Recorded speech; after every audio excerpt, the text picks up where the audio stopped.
जय माता दी। जय श्री राम। आज हम भगवान श्री राम की विशेष कृपा हेतु जो श्री रामायण का पाठ चल रहा है, जिसमें हमने अयोध्या कांड को श्रवण किया है, और आज हम भगवान श्री राम की विशेष कृपा पाने हेतु श्री रामचरितमानस का तृतीय सोपान अरण्य कांड का श्रवण करेंगे और भगवान श्री राम की विशेष कृपा प्राप्त करेंगे। ओम भगवान श्री गणेशाय नमः। श्री जानकी बल्लभो विजयते। श्री रामचरितमानस तृतीय सोपान अरण्य कांड। धर्म रूपी वृक्ष के मूल विवेक रूपी समुद्र को आनंद देने वाले पूर्ण चंद्र, वैराग्य रूपी कमल के सूर्य पाप रूपी घोर अंधकार को निश्चय ही मिटाने वाले तीनों तापों को हरने वाले मोह रूपी बादलों के समूह को छिन्न भिन्न करने की विधि में आकाश से उत्पन्न पवन स्वरूप ब्रह्मा जी के वंशज तथा कलंक नाशक महाराज श्री राम चंद्र जी के प्रिय श्री शंकर जी की मैं वंदना करता हूँ, जिनका शरीर जल युक्त मेघों के समान सुंदर एवं आनंद घन है, जो सुंदर पीत वस्त्र धारण किए हैं, जिनके हाथों में बाण और धनुष हैं, कमर उत्तम तरकस के भार से सुशोभित है, कमल के समान विशाल नेत्र हैं और मस्तक पर जटाजूट धारण किए हैं। उन अत्यंत शोभायान श्री सीता जी और लक्ष्मण जी सहित मार्ग में चलते हुए आनंद देने वाले श्री रामचंद्र जी को मैं भजता हूँ। हे पार्वती, श्री राम जी के गुण गूढ़ हैं, पंडित और मुनि उन्हें समझकर वैराग्य प्राप्त करते हैं, परंतु जो भगवान से विमुख है और जिनका धर्म में प्रेम नहीं है, वे महामूढ़ मोह को प्राप्त होते हैं। पूर्ववासियों के और भरत जी के अनुपम और सुंदर प्रेम का मैंने अपनी बुद्धि के अनुसार गान किया। अब देवता मनुष्य मुनियों के मन को भाने वाले प्रभु श्री रामचंद्र जी के वह अत्यंत पवित्र चरित्र सुनो, जिन्हें वह वन में कर रहे हैं। एक बार सुंदर फूल चुनकर श्री राम जी ने अपने हाथों से भांति भांति के गहने बनाए और सुंदर स्फटिक शिला पर बैठे हुए प्रभु ने आदर के साथ वे गहने श्री सीता जी को पहनाए।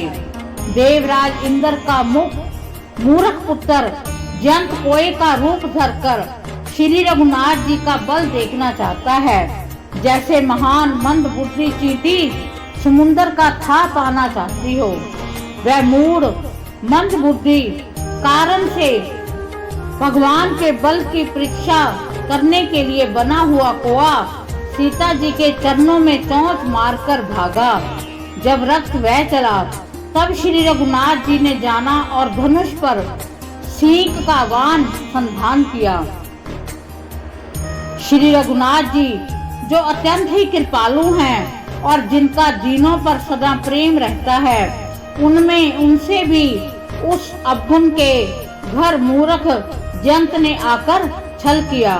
मंत्र से प्रेरित होकर वह ब्रह्मवान दौड़ा, कोआ भयभीत होकर भाग चला। वह अपना असली रूप धर कर पिता इंद्र के पास गया, पर श्री राम जी का विरोधी जानकर इंद्र ने उसको नहीं रखा। तब वह निराश हो गया, उसके मन में भय उत्पन्न हो गया, जैसे दुर्वासा ऋषि को चक्कर से भय हुआ था। वह ब्रह्मलोक, शिवलोक आदि समस्त लोकों में थका हुआ और भय शोक से व्याकुल होकर भागता फिरा, पर रखना तो दूर रहा, किसी ने उसे बैठने तक के लिए नहीं कहा। श्री राम जी के द्रोही को कौन रख सकता है। काकभूषणी जी कहते हैं कि हे गरुड़, सुनिए, उसके लिए माता मृत्यु के समान, पिता यमराज के समान और अमृत विष के समान हो जाता है। मित्र सैकड़ों शत्रुओं की सी करने लगता है। देव नदी गंगा जी उसके लिए वैतरणी हो जाती हैं। हे भाई सुनिए, जो श्री रघुनाथ जी के विमुख होता है, समस्त जगत उसके लिए अग्नि से भी अधिक गर्म हो जाता है। नारद जी ने जयंत को व्याकुल देखा तो उन्हें दया आ गई, क्योंकि संतों का चित्त बड़ा कोमल होता है। उन्होंने उसे समझाकर तुरंत श्री राम जी के पास भेज दिया। उसने पुकार कर कहा कि हे शरणागत के हितकारी, मेरी रक्षा कीजिए। आतुर और भयभीत जयंत ने जाकर श्री राम जी के चरण पकड़ लिए और कहा कि हे दयालु रघुनाथ जी, रक्षा कीजिए, रक्षा कीजिए। आपके अतुलित बल, आपकी अतुलित प्रभुता को मैं मंद बुद्धि जान नहीं पाया था। अपने किए हुए कर्म से उत्पन्न हुआ फल मैंने पा लिया। अब हे प्रभु, मेरी रक्षा कीजिए, मैं आपकी शरण तक कर आया हूँ। हे पार्वती, कृपालु श्री रघुनाथ जी ने उसकी अत्यंत दुख भरी वाणी सुनकर उसे एक आंख का काना करके छोड़ दिया। उसने मोहवश द्रोह किया था, इसलिए यद्यपि उसका वध ही उचित था, पर प्रभु ने कृपा करके उसे छोड़ दिया। श्री राम जी के समान कृपालु और कौन होगा। चित्रकूट में बसकर श्री रघुनाथ जी ने बहुत से चरित्र किए जो कानों को अमृत के समान हैं। फिर श्री राम जी ने मन में ऐसा अनुमान किया कि मुझे सब लोग जान गए हैं, इससे यहाँ बड़ी भीड़ हो जाएगी, इसलिए सब मुनियों से विदा लेकर सीता जी सह दोनों भाई चले। जब प्रभु अत्रि जी के आश्रम में गए तो उनका आगमन सुनते ही महामुनि हर्षित हो गए। शरीर पुलकित हो गया। अत्रि जी उठकर दौड़े। उन्हें दौड़े आते देखकर श्री राम जी और शीघ्रता से चले आए। दंडवत करते हुए श्री राम जी को मुनि ने हृदय से लगा लिया और प्रेम अश्रुओं के जल से दोनों जनों को नहला दिया। श्री राम जी की छवि देखकर मुनि के नेत्र शीतल हो गए। तब वह उनको आदर पूर्वक अपने आश्रम में ले गए। पूजन करके सुंदर वचन कहकर मुनि ने मूल और फल दिए जो प्रभु के मन को बहुत रचे। प्रभु आसन पर विराजमान हैं। नेत्र भरकर उनकी शोभा देखकर परम प्रवीण मुनि श्रेष्ठ हाथ जोड़कर स्तुति करने लगे। हे भक्त वत्सल, हे कृपालु, हे कोमल स्वभाव वाले, मैं आपको नमस्कार करता हूँ। निष्काम पुरुषों को अपना परम धाम देने वाले आपके चरण कमलों को मैं भजता हूँ।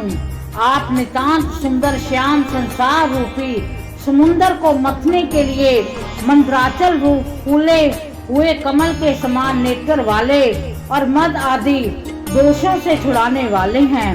हे प्रभु, आपकी लंबी भुजाओं का पराक्रम और आपका ऐश्वर्य अप्रेम्य है। आप तरकस और धनुषवान धारण करने वाले तीनों लोकों के स्वामी, सूर्य वंश के भूषण, महादेव जी के धनुष को तोड़ने वाले, मुनिराजों और संतों को आनंद देने वाले तथा देवताओं के शत्रु असुरों के समूह का नाश करने वाले हैं। आप कामदेव के शत्रु महादेव जी के द्वारा वंदित, ब्रह्मा आदि देवताओं से सेवित, विशुद्ध ज्ञान में विग्रह और समस्त दोषों को नष्ट करने वाले हैं।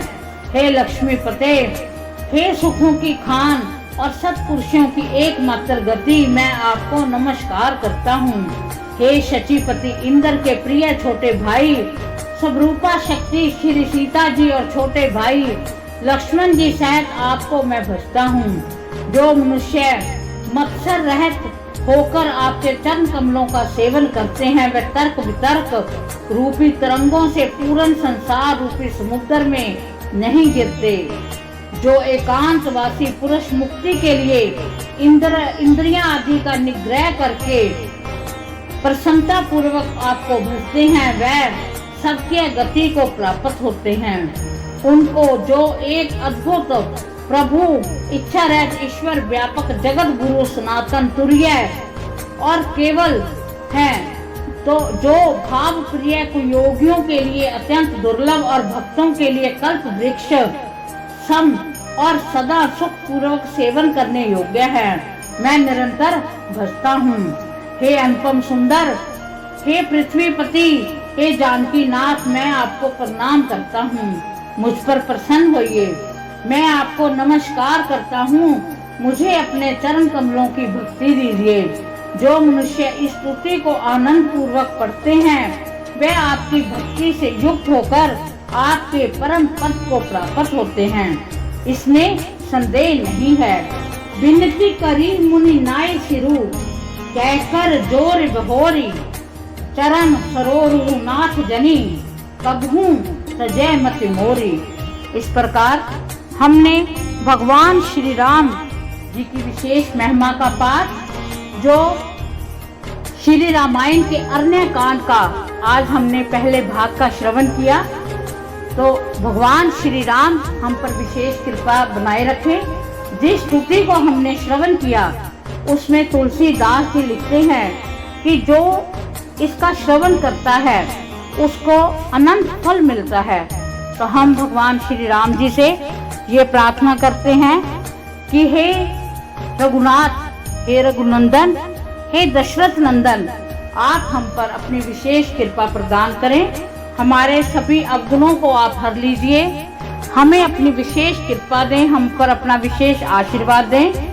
आपकी कृपा हम पर सदैव बनी रहे। माँ सिया जी के साथ सीताराम, आप हम पर विशेष कृपा करें। आपके भक्त वीर हनुमान की हम पर विशेष कृपा हो। इसी के साथ जय माता दी, जय श्री राम।